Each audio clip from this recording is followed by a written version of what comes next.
Let's talk about joysticks as sensors, using a joystick for control of the ROV. We'll talk about what is a joystick, how they differ from potentiometers, and how can they be used as an input sensor for the ROV. So what is a joystick? An analog joystick is a device that will provide a voltage to the Arduino based on a position in X and Y space. So as you move a control input around X or Y, you'll get corresponding voltages. And that analog joystick provides two voltage outputs that will vary from 0 volts to 5 volts as you move around in X and Y space. So an analog joystick is not a switch joystick. A lot of arcade games have switch joysticks. You push it forward and you'll get a direction that says you're pushing forward. You push it off on the side and you'll get one that says you're pushing it at 45 degrees and then 90 degrees and so on and so forth. Those are switch joysticks, and this is quite different than the analog joystick. You'll have a continuous signal from 0 to 5 volts depending on where your position is. Here's an example of a circuit with a joystick. That's the potentiometer symbol there in the middle, and this is 1/2 of a joystick. You see, V1 is your input voltage to the potentiometer. The other side of the potentiometer is connected to ground, and then there is a wiper that is connected to pin 3, and the output of that wiper is connected to voltmeter V2.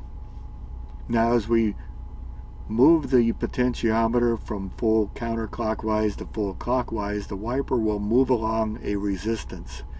In this case it's a 10k ohm resistor, and if it's full counterclockwise, the wiper will be connected to ground. If it's full clockwise, the wiper will be connected to 5 volts.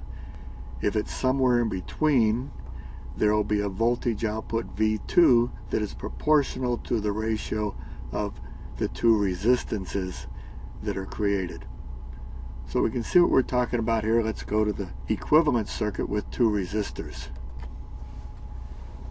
Now we have our potentiometer with the equivalent circuit. We have R1 and R2, two series resistors with a center tap in between R1 and R2. Now if R1 is set to 0 ohms and R2 is set to 10k ohms, we will have 5 volts out at V2. Now if we adjust the potentiometer to the midpoint, so you have 5k up on the top, 5k on the bottom, 50-50 voltage divider, and the output will then be 2.5 volts. Now if we turn the potentiometer so that the wiper is closer to ground, let's say we have a ratio of R1 is equal to 9k and R2 is equal to 1k. It'll just so happen that V2 will then read 1/2 a volt output. Now if we see the formula here, V2 is equal to V1 times the ratio of R2 divided by R1 plus R2. That's our formula that we use for voltage dividers. Now if we go and insert the values here, V1 is equal to 5 volts, R2 is equal to 1000, R1 plus R2 is equal to 10,000. That'll give us 5 times 0.1 will give us a voltage of 0.5 volts out on V2. So how do joysticks differ from potentiometers? Well, in our case the analog joystick is made up from two potentiometers, so it does take two potentiometers to make a joystick. And the difference is that you have two potentiometers that share a common control input or stick. Many times you see students out there trying to control their ROV and they bring a potentiometer out to control one thruster, they bring another potentiometer out to control another thruster, and they're going like crazy trying to do a connection between the two. If they want to go forward, they got to turn them both equal, the same amount forward. If they want to go backwards, they got to turn backwards equally.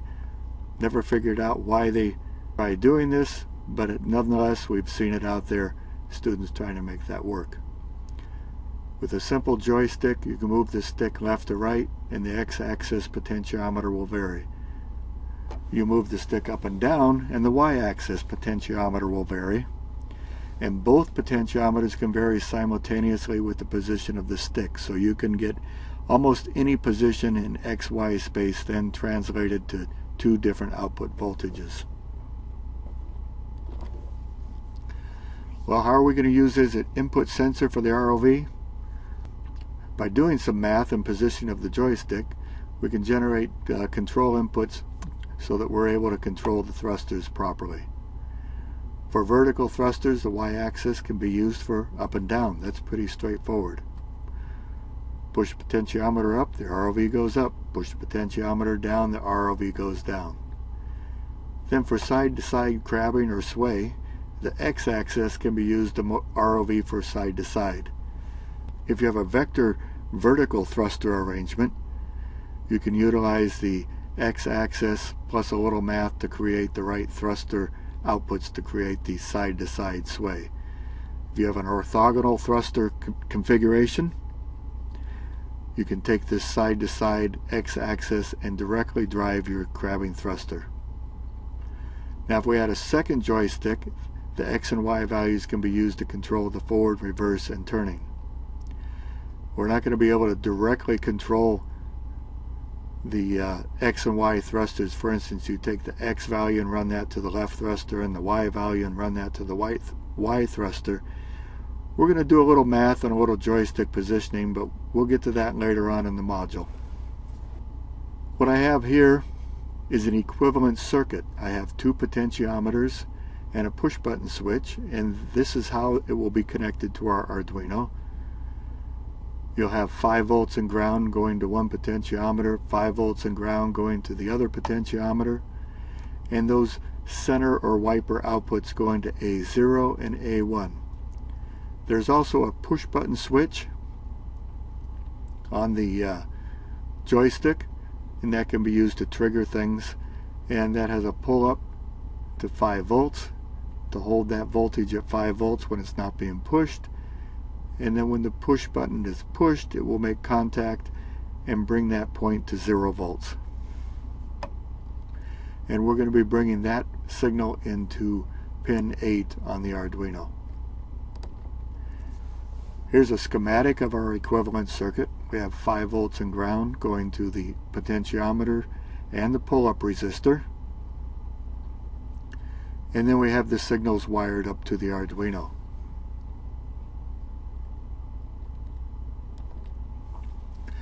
So where do we start? We start with the setup for Module 4 that we had with the display. There was a potentiometer on the left that was connected to A0, and you can remove that and its connecting wires. A little details on your potentiometer module that you'll find in the kit. Looking at it this way so that you can read the text, you'll see the X or horizontal potentiometer is up on the top. The Y or vertical potentiometer is over on the right. And if you push down on the stick, it will engage the push button switch. Over on the left we have 5 pins, starting with ground, plus 5 volts, the X output, the Y output, and the switch output. Here's another view. You can see the Y potentiometer, the X potentiometer, and the joystick operator, or otherwise known as the stick. And here's our connection. This is the wires at Module 4. All the wiring for the display is still there. And you can see we left the contrast control for the display. Over on the left of the potentiometer that was left there are the connections that we need for the new joystick module. You see I have a yellow and orange wire connected up to A0 and A1. And the orange wire will be connected up to the X output, and the yellow wire will be connected up to the Y output. We have a 10K resistor connected up to 5 volts up here at the top, and then it connects to the proto board, and then from there jump it over to input pin 8, and that also connects up to the joystick module switch output. Don't forget to connect up plus 5 volts and ground. You see there up at the top of the proto board, connect up plus 5 to red, and in this case I used brown for ground and connected those to the module. You can see over there on the display I have a val_x equals 511 and val_y equals 511, and then of course the little timer ticks so I know that the program is still running.